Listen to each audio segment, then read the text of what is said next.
Em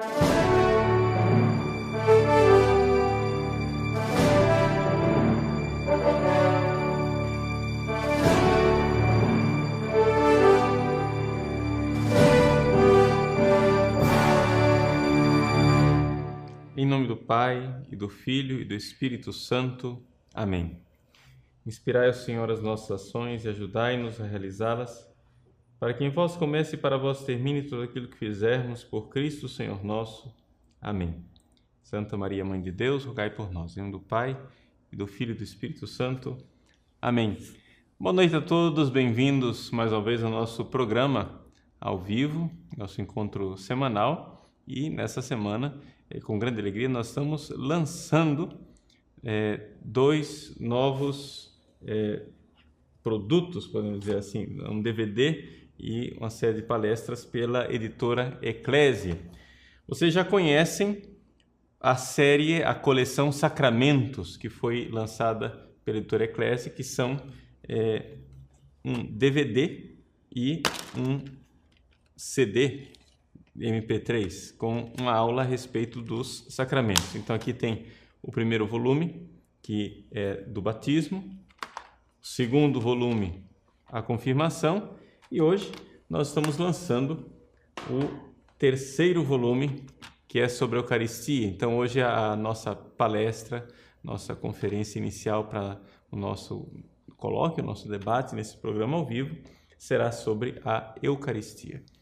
Vocês, adquirindo aí no site da Eclésia, vocês têm esse DVD sobre a Eucaristia e também tem o MP3, se quiserem ouvir a mesma aula no carro, andando por aí, é só o áudio. Então, a possibilidade de vocês utilizarem esse material de várias formas. Se alguém quiser fazer um pequeno curso de teologia para leigos, ou quem sabe até mesmo na catequese para crismandos, ou adultos, né? É uma forma de introduzir aos 7 sacramentos. Além deste DVD sobre a Eucaristia, a editora Eclésia também está nos agraciando com a possibilidade de adquirir aquele famoso curso de terapia das doenças espirituais, né? O pessoal que conhece o site já há muitos anos, né, já ouviu estas palestras aqui, são as mesmas palestras que estão à disposição no site, só que com um áudio melhorado, né, trabalhado, e as palestras aqui estão em 2 CDs de MP3, né, para serem ouvidos no carro, numa qualidade melhor. Então assim você pode também adquirir. Bom, basicamente aqui é a questão de apresentar para vocês esses produtos, porque são uma forma também de apostolado. Você sabe que o site Padre Paulo Ricardo já é acessado por bastante gente, mas tem gente que ainda não tem acesso à internet ou não está acostumado à internet, ou até mesmo pessoas que querem utilizar o conteúdo para uma aula de catequese ou para um grupo de estudos juntos, etc., ouvindo as aulas em DVD ou até em MP3. Então, é uma possibilidade rica para nós. Então, o tema deste DVD, então, que nós estamos lançando, que é a Eucaristia, o volume 3º, é um tema muito importante para a nossa espiritualidade. Vocês sabem muito bem que a Eucaristia, ela é o cume, é o centro, é o ápice da vida cristã, como nos recorda o Concílio Vaticano II. Então aqui vocês vão ter a aula, na verdade, em 2 partes, né? São 2 aulas a respeito da Eucaristia, em que se fala claramente da teologia da Eucaristia, da forma de celebrar a Eucaristia, porém sem entrar naqueles detalhes litúrgicos, não é? Que vocês conhecem já nos 2 DVDs sobre a Sagrada Liturgia, também da Eclésia. Então, não entramos aqui nos detalhes litúrgicos, entramos mais na parte teológica. Embora eu cite também neste DVD sobre a Eucaristia, a questão do movimento litúrgico, né?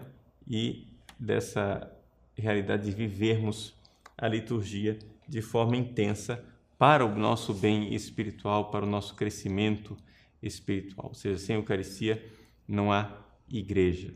Nós vivemos da Eucaristia e é a Eucaristia que está, digamos assim, no centro. Para ela, conduz toda a ação da igreja. Por que é que a gente evangeliza? Por que é que nós trazemos as pessoas para a igreja?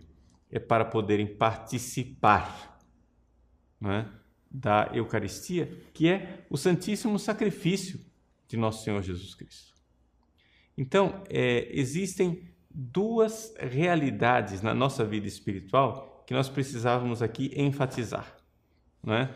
Essas duas realidades são duas realidades que nós, como católicos, devemos abraçar e não podemos ficar agora escolhendo uma das duas, né? Uma é a ação litúrgica, bem celebrada, intensamente celebrada. Isso aqui foi uma grande conquista, digamos assim, do movimento litúrgico. Se a gente pudesse fazer assim uma espécie de um apanhado, né, histórico a respeito da vivência da Eucaristia na Igreja Católica, nós poderíamos dizer assim: no primeiro milênio nós tivemos uma forte espiritualidade litúrgica, digamos, tendo como protagonista os monges, principalmente os monges beneditinos, né? Então, essa espiritualidade monástica que viveu a liturgia intensamente. O que acontece, como vocês sabem, houve uma decadência no final da Idade Média, por fatores numerosos, às vezes fatores alheios à própria igreja, que vinham de fora, ingerências de poderes externos dentro da igreja, e essa decadência da vida monástica levou a um certo ritualismo, digamos assim. Ou seja, monges foram vivendo a sua espiritualidade, né? E, digamos, viviam o louvor a Deus somente com os lábios, mas não com o coração. A vida também de muitos desses monges não era uma vida adequada ao louvor que eles pretendiam dar a Deus. Então, houve, digamos assim, uma reação a esse ritualismo exterior, uma reação. E essa reação, como sempre, toda reação de um problema cai num desequilíbrio.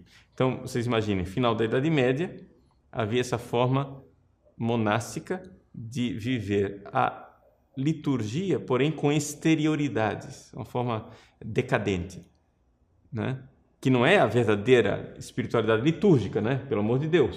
Eu estou falando de um acontecimento histórico, né? Um acontecimento histórico que no final da Idade Média havia um certo ritualismo exteriorizante, mecânico e muitas vezes estéril, espiritualmente falando. Então, o que aconteceu? Houve uma reação. E a reação foi dizer que não, nós devemos louvar a Deus em espírito e verdade. Então, trata-se de renovar agora a prática da vida espiritual através da minha oração pessoal, das meditações dos mistérios de Cristo, etc, etc. É aquele movimento que é chamado de devócio moderna. Ou seja, a devócio moderna aqui, ela nasce um pouco em contraposição à devócio antiqua, né? Que na realidade era muito pouco devota. Ou seja, a devócio antiqua era simplesmente a espiritualidade litúrgica que foi caindo de nível e se degradando até que se dissolveu num ritualismo estéril. Então, a devócio moderna ela começou a insistir na parte pessoal, de encontro, não é? Pessoal com Deus. E então surgiu na história da Igreja uma realidade muito oportuna, que foi um resgate de algo que já existia, não é? O resgate de uma vivência da comunhão eucarística mais intensa. Então, aqui nós temos essa realidade de que a devoção moderna resgatou o jeito de nós comungarmos. Embora a liturgia não era vivida com um grande esmero, às vezes era vivida simplesmente de forma ritualística, estéril, etc., etc., mas o núcleo estava salvo porque as pessoas comungavam e eram orientadas a comungar bem, a fazer meditações, orações, etc., durante a comunhão.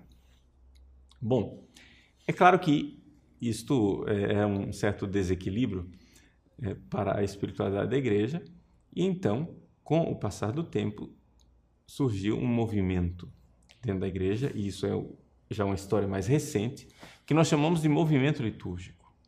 O movimento litúrgico ele teve em vista, então, resgatar a vivência, né, mais profunda da celebração eucarística. Então, vejam como, narrando assim brevemente 2000 anos de história, né, claro, muito esquematicamente, poderíamos dizer que ali nós temos, então, esses dois focos, esses dois núcleos da vivência eucarística. Primeiro, a vivência litúrgica, né, que deve ser resgatada e foi resgatada pelo movimento litúrgico. Nós temos aí, né, o Papa Bento XVI com toda a riqueza da sua espiritualidade litúrgica e o movimento litúrgico que ele mesmo quis propagar. E o outro ponto, o ponto desta vivência pessoal, íntima, né, eucarística, de saber parar para pessoalmente colher os frutos da comunhão, né?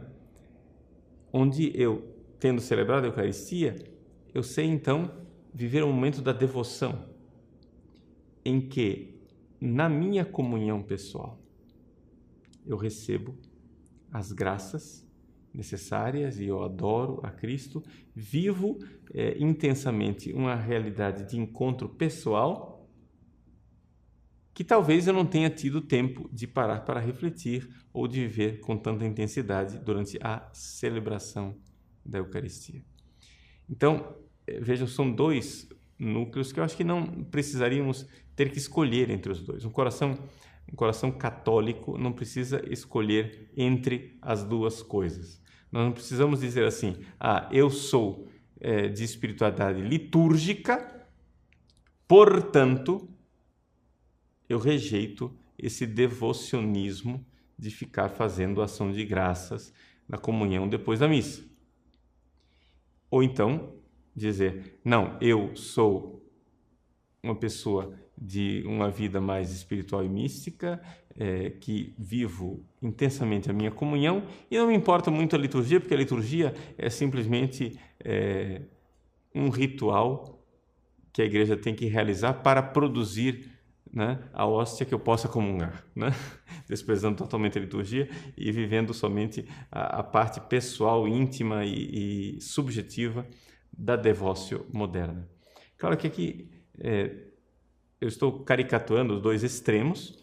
Nós não precisamos escolher extremos, nós podemos ser católicos e ter as duas coisas, né?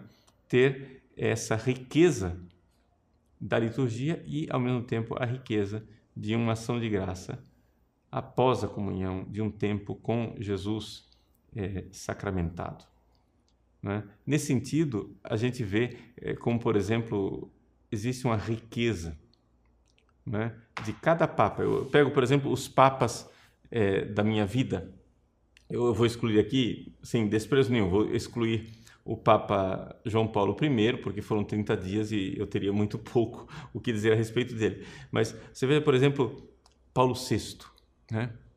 Paulo VI, grande homem da liturgia, a forma como Paulo VI celebrava, né? Eu tive a graça de conhecer o cardeal Noé, que foi o liturgista, o cerimoniário de Paulo VI, e como ele nos transmitiu essa paixão pelo modus, né? Pela ars celebrandi do Papa Paulo VI, as mãos de Paulo VI continuamente, né, devotas à forma digamos assim, orante com que ele celebrava a liturgia.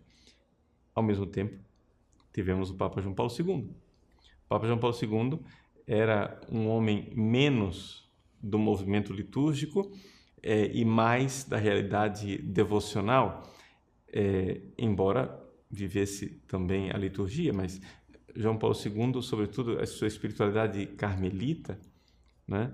Eu, quando estive em Roma durante 5 anos e pude ser diácono várias vezes do Papa, é interessante ver como o Papa se detinha depois da missa em uma ação de graças prolongada, uma ação de graças assim bastante generosa, principalmente na sua missa privada.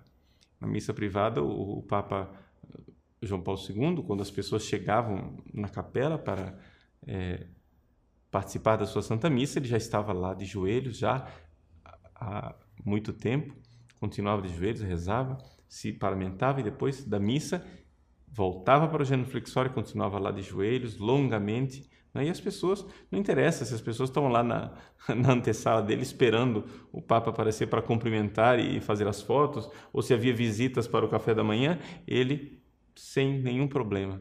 Não havia compromisso maior para ele do que estar com Jesus na comunhão. Então vejam, um pouco ênfases diferentes de papas, porém, dentro dessa riqueza católica de que não precisa escolher entre os papas. Nós tivemos agora Bento XVI com o seu movimento litúrgico, a riqueza de trabalhar pela sacralidade da liturgia, toda a beleza celebrativa de Bento XVI. E agora nós temos o Papa Francisco, né? Eu fico assim impressionado, eu não sei qual é a razão, porque não tenho informação direta, mas eu fico impressionado de ver o Papa Francisco. Ele dá a comunhão para os diáconos, né? Para algumas poucas pessoas que estão ali ao redor do altar, recebe a comunhão na boca, de joelhos, e depois ele se senta. Eu não sei qual é a razão, talvez seja uma razão de saúde, não é? Afinal, o Papa tem 76 anos, vai fazer 77, mas o fato de que ele, digamos assim, cumpre a sua missão de presidente da celebração eucarística, distribuindo a comunhão para um pequeno número de fiéis, mas depois ele se recolhe em oração de forma exemplar. É uma forma extraordinária de vê-lo como um bom jesuíta, né? É interessante que os jesuítas, a devoção moderna, ela teve exageros, talvez que a igreja precisava realmente corrigir, mas digamos assim que o melhor fruto da devoção moderna chegou até nós nos exercícios espirituais de Santo Inácio de Loyola, né? Então o Papa Francisco, como bom jesuíta, deve ter colhido também essa realidade da devoção. Então vejam como, digamos, quase que num alternar-se de pontífices, nós temos esse coração católico que palpita, né? Como se sístole, diástole, e colocando essa realidade da riqueza.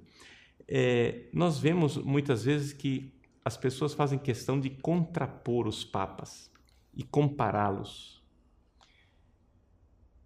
Veja, eu não sei em que isso vai contribuir, né, para a nossa igreja. Eu acho que nós devemos colher os frutos de cada papa sem precisar escolhê-los, mas abraçá-los todos na sua riqueza, né? Como diz São Paulo, né? Omnia probate quod bonum est tenete, né? Vamos pegar aquilo que existe de riqueza em cada pontificado, porque cada pontificado significa uma graça de Deus para aquele tempo específico em que nós estamos vivendo. Então, eu gostaria de, ao apresentar esse DVD sobre a Eucaristia, acrescentar uma coisa que não está no DVD, que é exatamente esta ênfase na ação de graças após a Eucaristia. Vocês sabem que eu fui formado numa sensibilidade litúrgica, digamos, uma espiritualidade litúrgica muito próxima a essa sensibilidade litúrgica do Cardeal Noé, Paulo VI, o movimento litúrgico de Bento XVI, que, entre os quais eu não vejo realmente uma ruptura, né? Se nós olharmos para as celebrações de Paulo VI, as celebrações de Bento XVI, não há uma ruptura, mas há sim a mesma riqueza que continua. Pois bem, vejo, claro, que há elementos que podem ser melhorados em todas as celebrações. O movimento litúrgico de Bento XVI estava fazendo exatamente isso, melhorando algumas coisas, né? Nós podemos e devemos admitir que a Igreja pode melhorar a sua forma celebrativa. No entanto, eu vejo que nesta minha espiritualidade litúrgica, eu fui treinado numa mentalidade de quem excluía a ação de graças depois da comunhão. E nesses últimos tempos, ou seja, portanto, foi depois que eu gravei o DVD, então eu estou aqui como que fazendo um apêndice, completando o DVD. Nesses últimos tempos, eu vi realmente, uma pessoa me chamou a atenção, eu vi realmente que eu estava errado, porque depois que a gente comunga, se você tem ali de 15 a 20 minutos Jesus presente, né, na Eucaristia, ali no seu coração, você é o sacrário.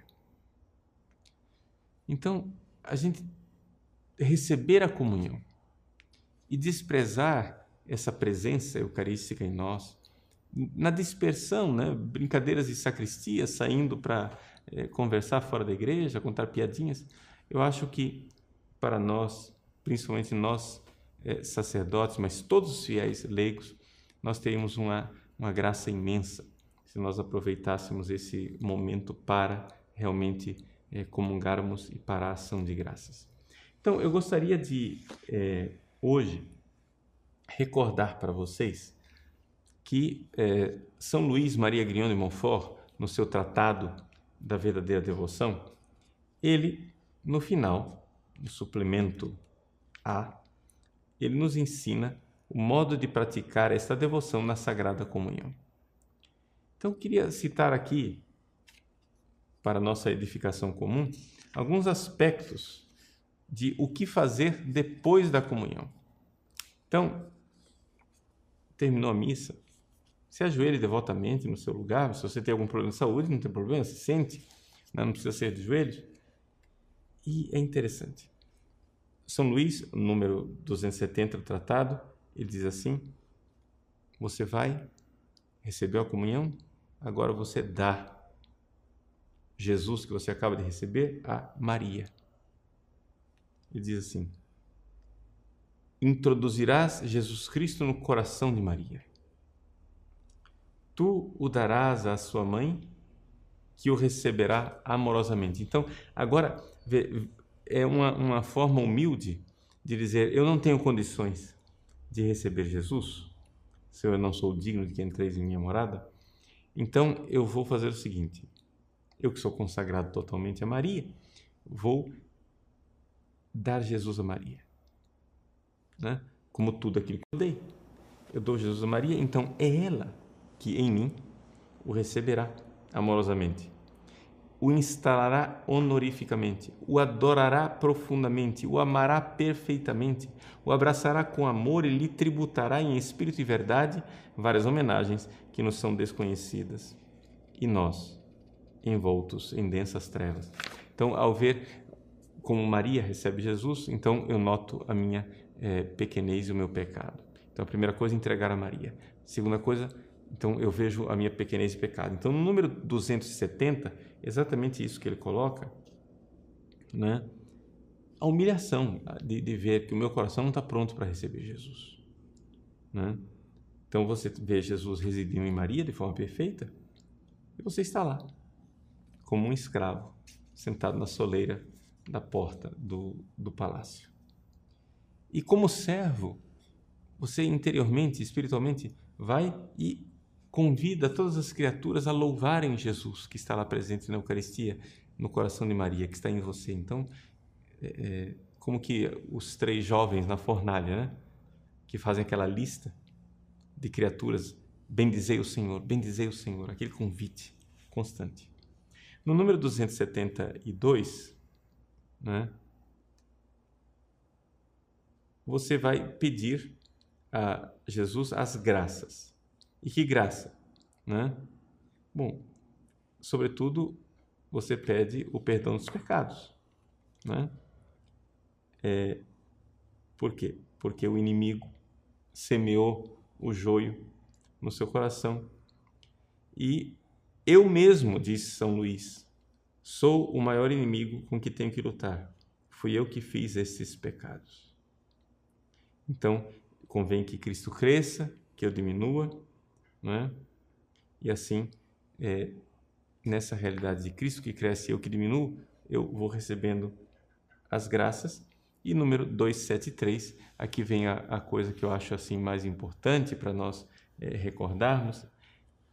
Eu vou ler o número inteiro porque aqui está o centro daquilo que eu gostaria de dizer. Há uma infinidade de pensamentos que o Espírito Santo fornece.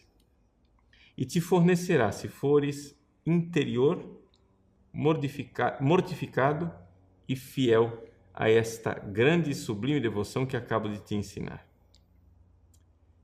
Então, o Espírito Santo, nesta hora, nos ilumina, porque nós temos o Cristo ungido pelo Espírito.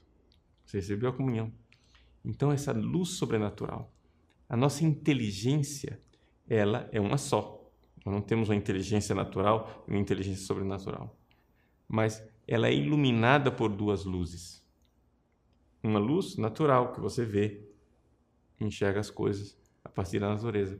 Mas existe também a possibilidade de nós termos luzes sobrenaturais, né? Como você vê, por exemplo, um Santo Tomás de Aquino, que no momento de dúvida, né, que está lá ditando para os amanuenses, ele se detém na frente de Jesus crucificado, pedindo uma inspiração para resolver aquele problema. Ou então o próprio Santo Tomás de Aquino, que com uma devoção quase que infantil, né, uma simplicidade de coração desconcertante, abre o sacrário e coloca a cabeça dentro do sacrário para receber as luzes, porque ele tinha um problema teológico para resolver. Então é a mesma inteligência que está agindo, mas iluminada por uma luz diferente. Então ele diz assim: mas recorda-te de que quanto mais deixares agir Maria na tua comunhão, mais Jesus será glorificado. E deixarás agir também mais Maria por Jesus e Jesus em Maria, quanto mais profundamente te humilhares e os escutares em paz e silêncio, sem procurar ver, gostar ou sentir, pois o justo vive em tudo da fé, e particularmente da Sagrada Comunhão, que é o ato de fé. O meu justo viverá da fé. Então, essa realidade que, vejam que, como São Luís é equilibrado, de não deixar-nos cair um pouco por essa coisa de estarmos a todo momento preocupados com sentimentos. Eu senti a presença de Jesus, eu senti um arrepio. Não é isso. Ele diz assim, sem procurar ver, gostar ou sentir. Deixe que Maria comungue, receba o Cristo, seja ela a agir nesta comunhão, então as luzes virão, as graças virão, você será, então, certamente tocado, mas para isso é necessário que você dê tempo, né, para Nosso Senhor fazer tudo isso no seu coração e na sua alma depois da comunhão.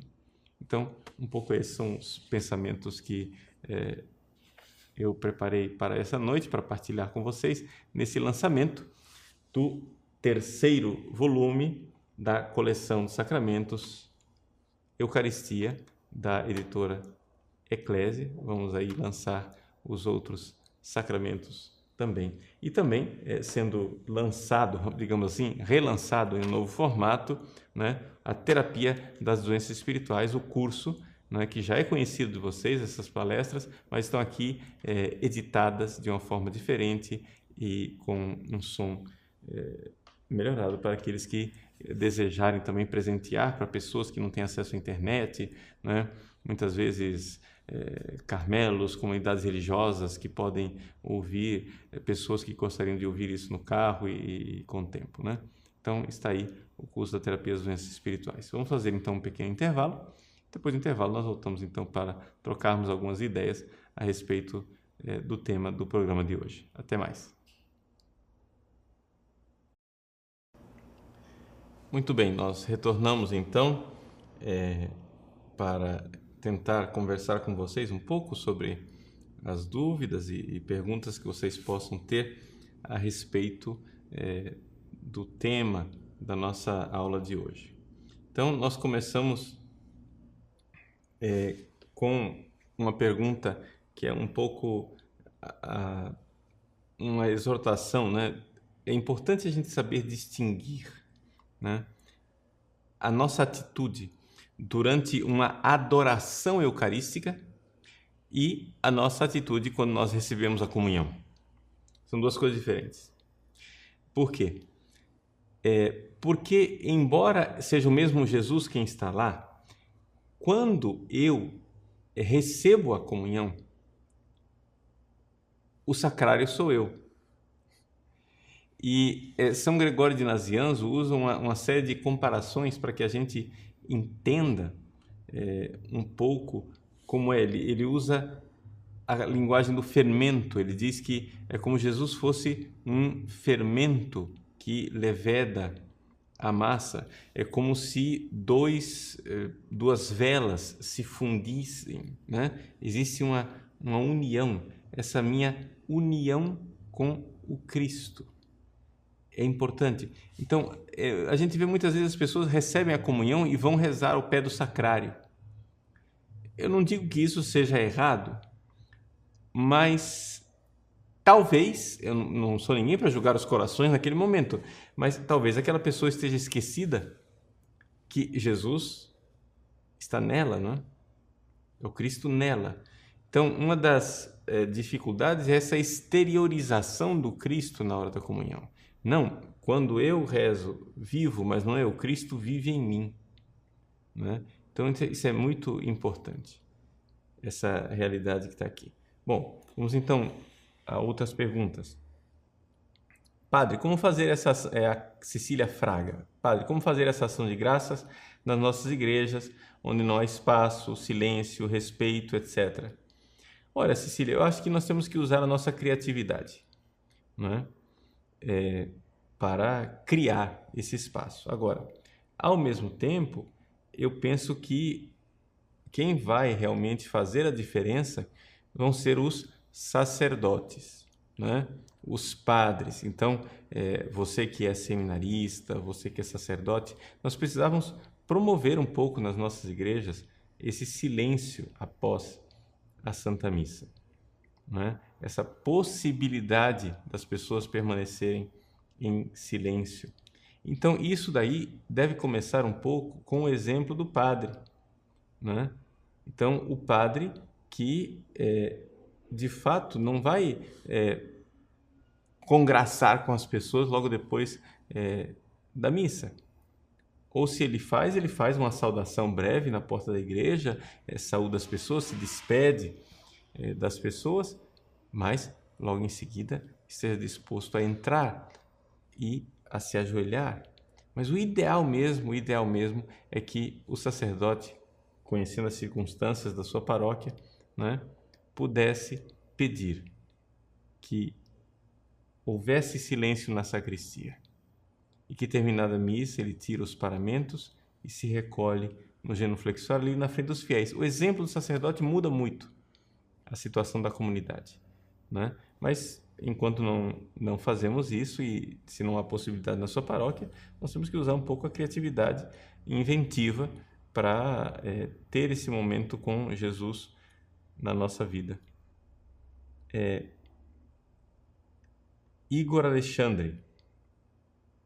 Como fazer a ação de graças antes, durante e depois da celebração eucarística?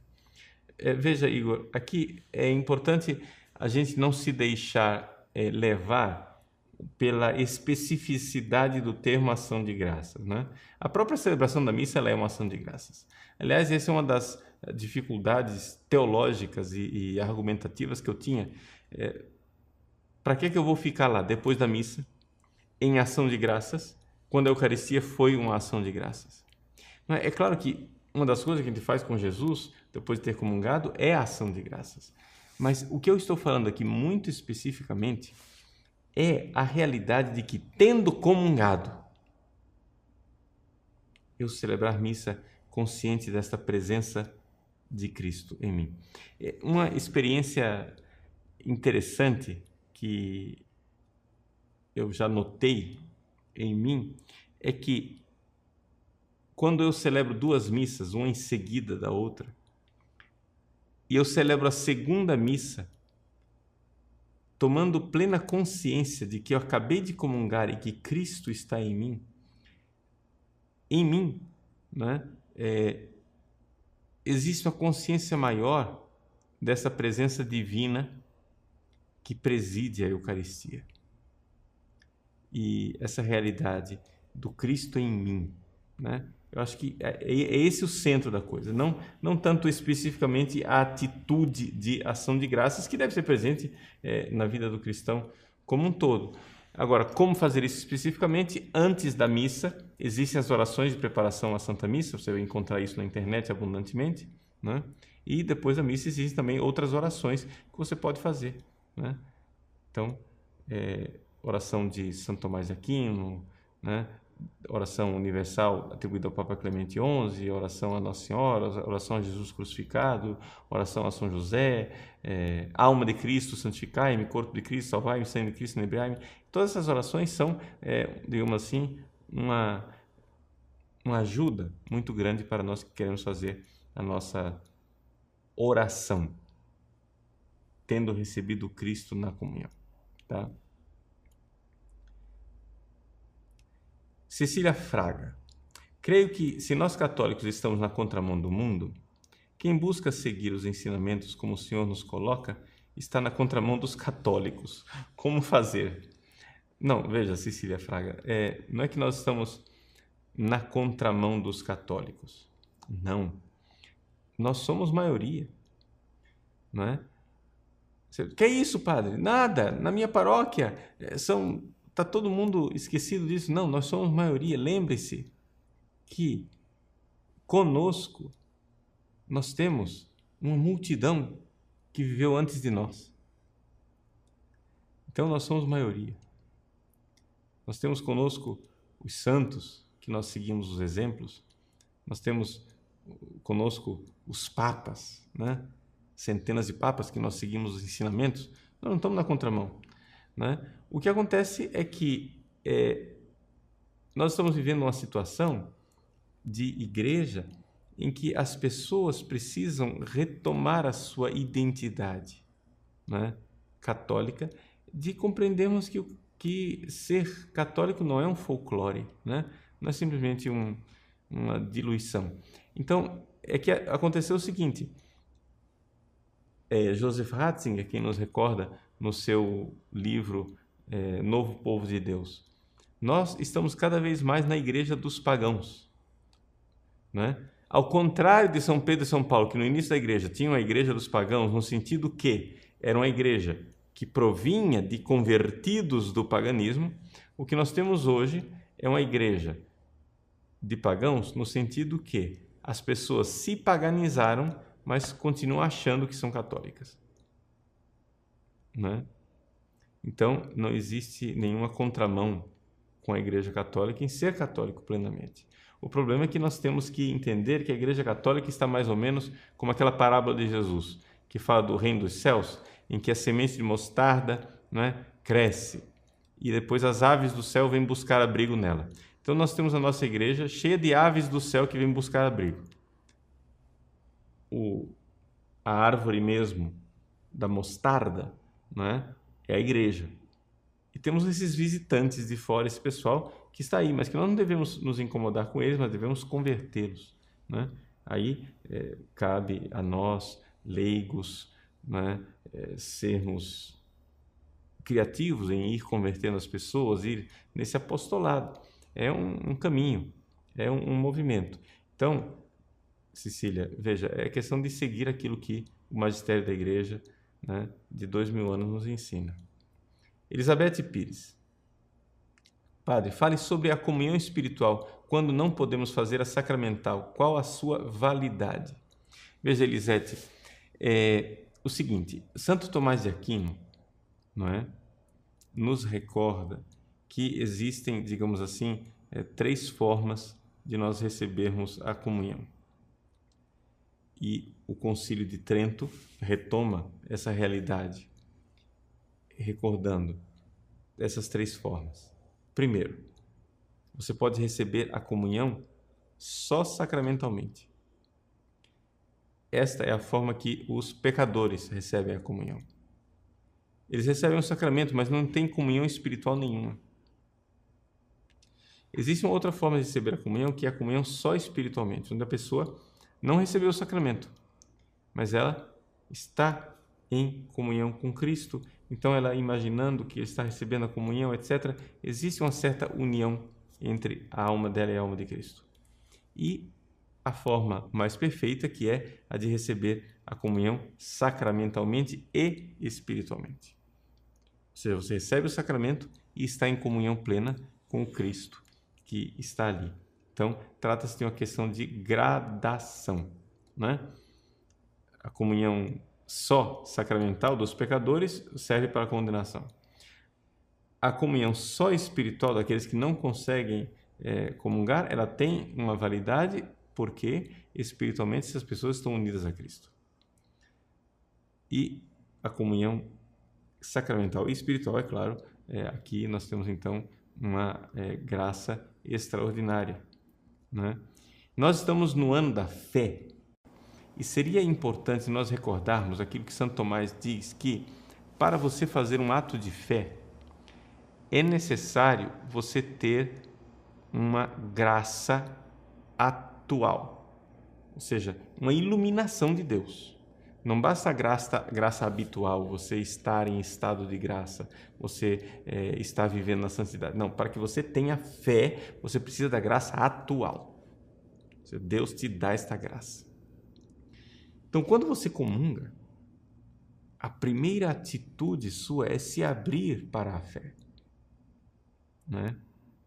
E esta fé, esta graça que te dá a fé, ela deve brotar, fazer brotar dentro de você uma verdadeira caridade, né? Uma caridade por Cristo, um amor verdadeiro, e essa caridade então é que transforma a missa em missão, de nós servirmos os pobres, servirmos as pessoas necessitadas, darmos a vida, né? Mas tudo isso é uma graça que a gente recebe de Deus.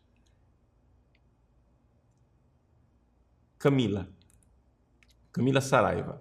Boa noite, Padre Paulo. Como discernir se os pensamentos que vêm à mente após a comunhão são oriundos de Deus ou de uma simples comoção interna? Bom, veja, Camila, o discernimento dos espíritos não é uma coisa muito fácil, né? Santo Inácio de Loyola, ele é o nosso grande mestre para essa questão do discernimento dos espíritos. Agora, veja, algumas noções básicas. A primeira coisa, entre o bem e o mal não tem discernimento nenhum. Ou seja, já está decidido, você vai fazer o bem. Então, se o que vem são pensamentos errados, né? Então é evidente, ali não tem o que discernir. Se você está rezando e então vem aquela ideia de que você deve largar o seu marido. Bom, é evidente que a fidelidade matrimonial é um dever do cristão, então essa iluminação não vem de Deus. Entre o bem e o mal já está discernido. O mal não vem de Deus. Agora, se você tem 2 bens, 2 coisas assim que você não sabe e te vem aquela ideia, bom, para você discernir, né, ali existem vários procedimentos, várias formas. Porém, o básico e fundamental é que quando uma coisa é de Deus, ela geralmente é confirmada em vários outros sinais, né? Então, nunca tome uma decisão baseada num sinal só, numa ideia só. Dê tempo, né? Então, você está rezando, vem uma palavra, você não sabe discernir exatamente o significado, vá pedindo para Deus, né? E Deus, quando fala, ele vai falando cada vez mais claro. Então, saiba sofrer as demoras de Deus. Pedro Abreu Santos. Padre, a missa também é uma ceia ou um banquete? Veja, Pedro, a missa é o sacrifício do Calvário. Agora, este sacrifício do Calvário, não é, tem o seu sacramento, não é, instituído por Cristo na ceia. Então, o que é que nós temos ali na ceia do Senhor, né, para usar essa linguagem? Na última ceia, o que Jesus fez foi o seguinte: ele pegou o pão, pegou o vinho, isto é meu corpo, isto é meu sangue, e com estas palavras da consagração, cada vez que um padre celebra a missa, ele tem ali um sacrifício. O sacrifício consiste na consagração. Por quê? Porque um corpo separado de um sangue é um sacrifício. Se o pão é corpo, se o vinho é o sangue, quando você tem a consagração na missa, o padre pronuncia: isto é o meu corpo, isto é o meu sangue. Quando ali acontece a presença do corpo e do sangue de Cristo, eu tenho ali um sacrifício. Não é?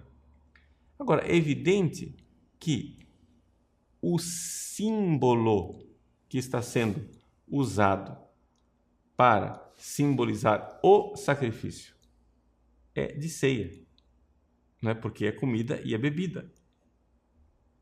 Mas aquilo lá é, digamos assim, a exterioridade. A essência da coisa é o próprio sacrifício de Cristo, né? Então, não sei se deu para entender. Não é, como diz Lutero, somente a ceia do Senhor. Não, é verdadeiramente um sacrifício. Agora, os protestantes não entendem isto. Por quê? Porque eles não entendem a realidade da presença real de Cristo na Eucaristia. Por exemplo, para Lutero, a presença de Cristo na Eucaristia era circunstancial, né? Você celebra ali, então naquele pão há uma presença de Cristo e naquele vinho há uma presença de Cristo, mas continuava sendo pão e vinho. Então é a chamada consubstancialidade. Não há. Para nós católicos, não.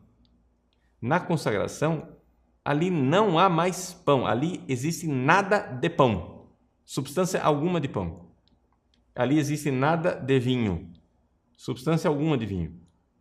O que está ali é Cristo, corpo, sangue, alma e divindade, não é? Agora, o que eu vejo são os acidentes, né? Acidentes de pão, gosto, tato, olfato, textura, consistência, né? Que está ali. Então, Lutero não entende isso. Então, para ele, pão é pão, vinho é vinho, né? Então, ele pode chamar de ceia. Para nós, o pão não é mais pão, o vinho não é mais vinho. Então, é somente uma exterioridade, uma aparência de ceia, mas a substância não é aquela. Para Calvino, por exemplo, o pão e o vinho trazem uma espécie de força. Não, é Zwinglio, né? Zwinglio que acreditava nisso, que há uma espécie de força que sai do pão e do vinho, né? Calvino não. Calvino é simplesmente um símbolo. Cada protestante explicou de uma forma diferente a chamada ceia do Senhor. Porém, nenhum deles crê realmente na presença real de nosso Senhor Jesus Cristo. Então, se você não crê na presença real, então fica muito difícil explicar para você como é que a missa é sacrifício. Então, eu posso dizer que a missa é uma ceia e um banquete? Sim, a missa é uma aparência, né, de refeição, é um símbolo de refeição que está simbolizando uma realidade mais profunda e misteriosa chamada o sacrifício de Cristo na cruz, através da presença dele no seu corpo e no seu sangue. Rafael Bartoletti. Padre, ao me ajoelhar para receber o Santíssimo Corpo de Nosso Senhor, fui admoestado pelo padre a me levantar e receber a espécie consagrada na mão. Ele disse: se levante, que não precisa disso. O que pensar disso? Bom, Rafael, veja, as normas litúrgicas são claras de que o fiel tem um direito de receber a comunhão na boca, de joelhos. Trata-se de um direito. né? No caso aqui, o seu direito foi desrespeitado. Agora, o que pensar do padre? Eu não sei, Rafael, porque é muito difícil nós julgarmos as pessoas, né? Eu não sei que tipo de formação tem esse padre. Pode ser que ele seja realmente um homem que recebeu uma formação deturpada e esteja na sua consciência bem intencionado. Alguém diz para ele: olha, esse pessoal que comunga de joelhos são os fanáticos, loucos varridos, que rejeitam o Concílio Vaticano II e que, portanto, não amam a igreja. Imaginemos que pode ser um padre totalmente ignorante, que não sabe nem sequer, né, que Bento XVI deu durante tantos anos o exemplo, né, de dar a comunhão na boca de joelhos. E aí, então, o que dizer desse padre, né? Agora, se você diz, não, mas ele sabia, etc, etc, bom, isso são outros 500 aí. Só que, veja, eu queria que vocês entendessem que é muito complicado nós julgarmos pessoas específicas. Nós podemos julgar os atos, as consciências dificilmente, né? O ato, então, olhando para o ato, não para a pessoa que fez, eu posso dizer, então, que um direito seu foi, de alguma forma, negado, né?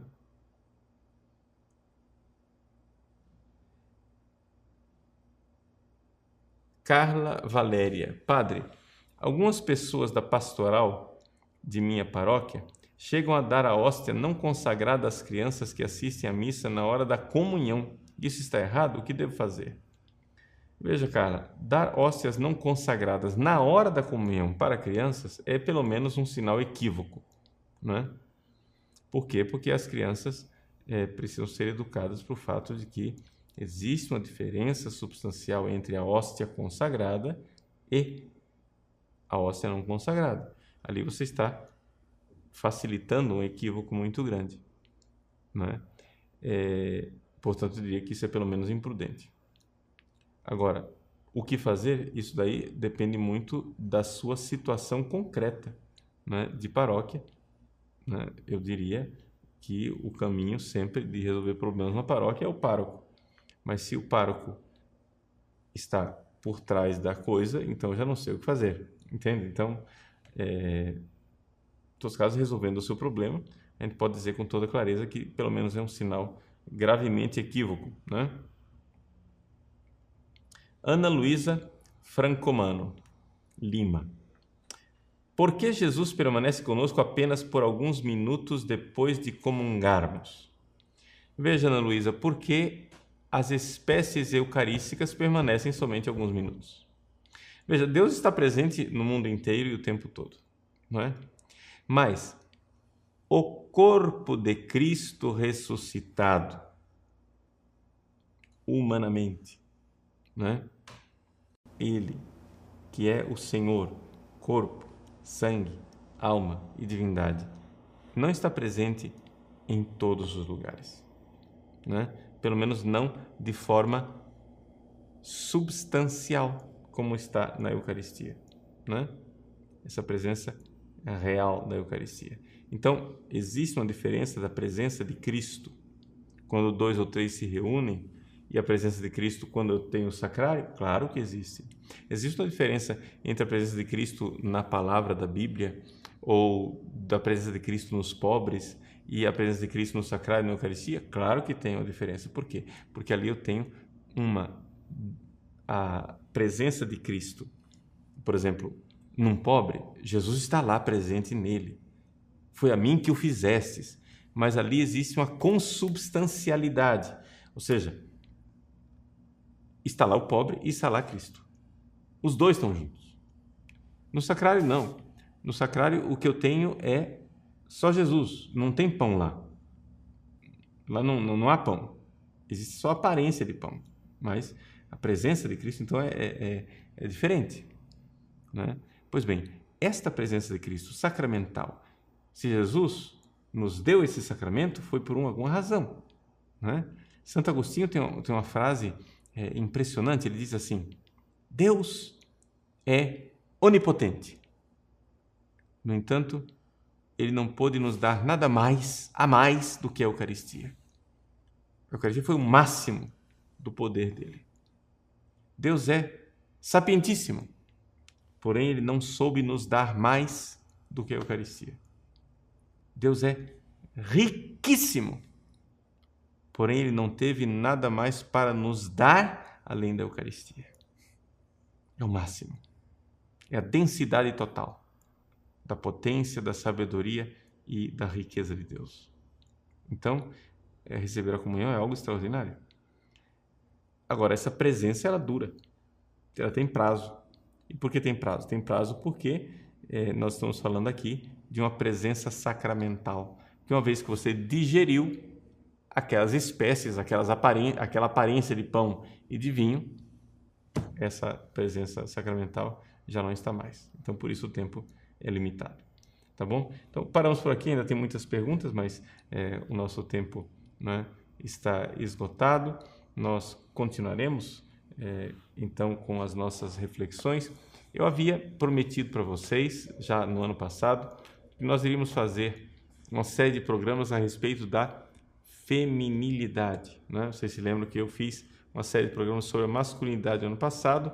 Nós iremos, então, tratar da questão da feminilidade das mulheres, da identidade das mulheres e, então, pôr a limpo também essa realidade, o que é que está acontecendo com as mulheres hoje em dia, tá? Então, vamos participar sempre dos nossos programas e quero agradecer a vocês que contribuem com o nosso site. Vocês que têm contribuído, nós agradecemos imensamente. Nesses últimos dias agora, fizemos o site. Padre Paulo Ricardo está fazendo alguns investimentos, né? Uma doação que nós fizemos para uma causa, né? Tivemos que dar uma quantia razoável de dinheiro, depois promovemos um encontro, né, pró-vida, então tivemos umas despesas a mais extras daquilo que são as nossas despesas corriqueiras do site. Então, pediria àqueles que podem ajudar com alguma doação, né, que nós estamos precisando para correr atrás desse atraso, tá bom? Aqueles que são fiéis, né, nas suas contribuições mensais, aqueles que nos acompanham, né, com suas doações, também possibilitando que tantos outros recebam bolsas de estudo. Deus lhes pague, né? Espero que essa Páscoa que nós celebramos seja para nós fonte de grande bênção, né? E hoje, dia 2 de abril, nós estamos também recordando o falecimento do bem-aventurado Papa João Paulo II, que faleceu em 2005. Portanto, estamos aí há 8 anos do falecimento de João Paulo II. Queremos pedir a intercessão do bem-aventurado Papa João Paulo II, que ele ponha a mão nas nossas cabeças nessa noite, e de forma especial, ponha a sua mão na cabeça do Papa Francisco para que saiba governar bem a Santa Igreja de Deus. Vamos então pedir, através da intercessão da Virgem Maria, ao qual o bem-aventurado João Paulo II era consagrado. Regina Celi letare, alleluia, quia quem meruisti portare, alleluia, resurrexit sicut dixit, alleluia, ora pro nobis Deum, alleluia. Gaudet letare Virgo Maria, alleluia, quia surrexit Dominus vere, alleluia. Abençoe-vos o Deus Todo-Poderoso, Pai, Filho e Espírito Santo. Amém.